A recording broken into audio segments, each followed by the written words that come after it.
Every time you reach for your phone, scroll for just one more video, check if someone liked your post, your brain thinks it's chasing happiness.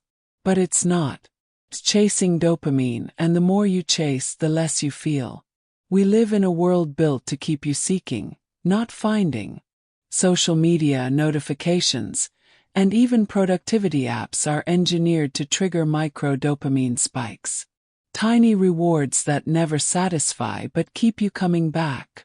And the worst part, you start mistaking this constant pursuit for real progress.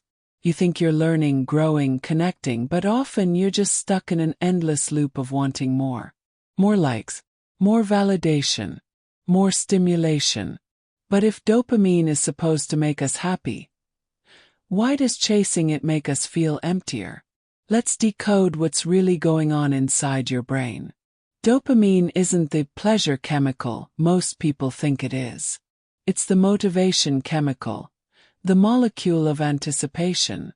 When you see something rewarding, a new message, a notification, a goal on the horizon, dopamine surges, driving you to act.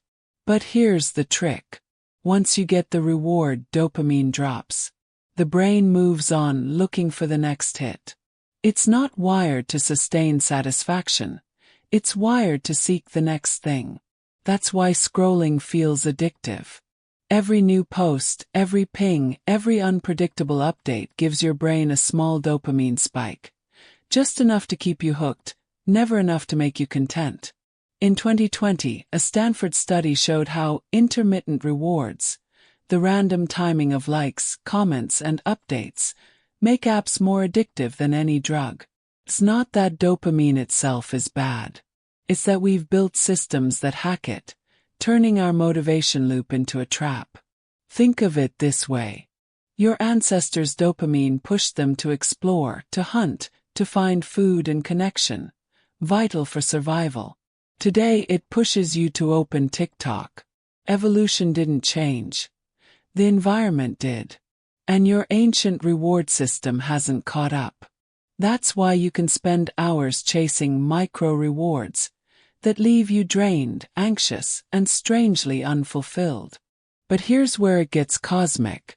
When you understand dopamine, you realize this isn't just about focus or productivity. It's about energy flow, the same principle that governs stars, galaxies, and your own mind. The universe expands, explores, and creates, but it also pauses, stabilizes, and integrates. You can't stay in constant seek mode without burning out, just like a star can't expand forever without collapsing. Every living system needs a cycle: expansion and rest, seeking and integration, desire and fulfillment. Dopamine is just one half of that rhythm. The other half, serotonin, contentment, peace, can only arise when you stop seeking and allow stillness to exist. You're not meant to be in constant pursuit. You're meant to become aware of the pursuit, and choose when to engage and when to let go. That awareness is your cosmic power. Let's break out of the dopamine loop, not by rejecting pleasure but by reclaiming control over it. Here are 5 practical ways to do that. 1. Dopamine awareness practice. Start noticing when you're seeking. Every time you reach for your phone, ask, what am I looking for right now? Is it boredom, validation, distraction, or connection? You'll begin to see patterns, moments when your mind craves stimulation, not satisfaction. Awareness breaks automation. To delay the hit. The simplest way to weaken a loop is to insert time. Before checking your phone, wait 60 seconds. That short delay rewires your dopamine system. It teaches your brain you're in control. The urge fades and you regain mental clarity. This technique is used in neuroscience-based addiction recovery. Tiny moments of pause create space between impulse and action, and that's where power lives. 3. Redefine reward. Instead of chasing external hits, redefine what counts as a reward. Finishing a workout, reading 10 pages, journaling for 5 minutes.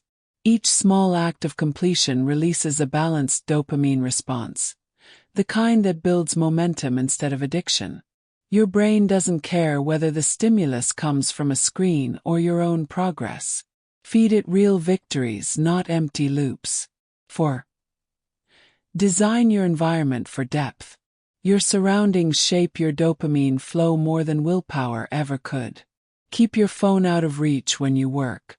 Turn off non-essential notifications. Make your space signal focus, not stimulation.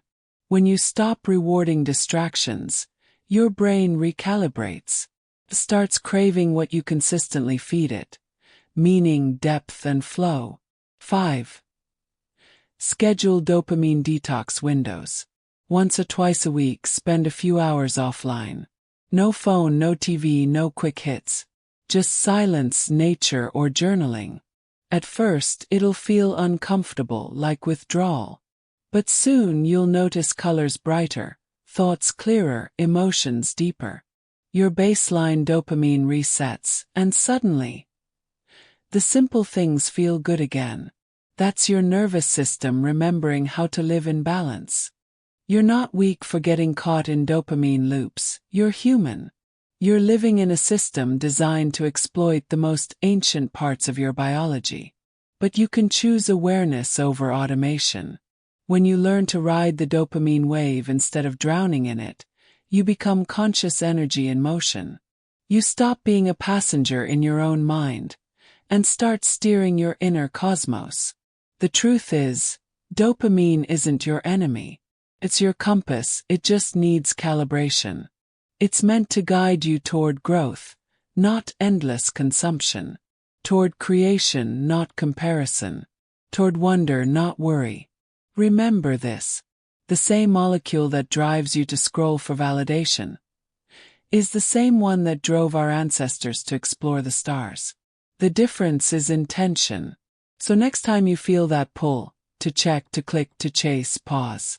Look up instead of down. The stars don't seek light. They are light. And so are you.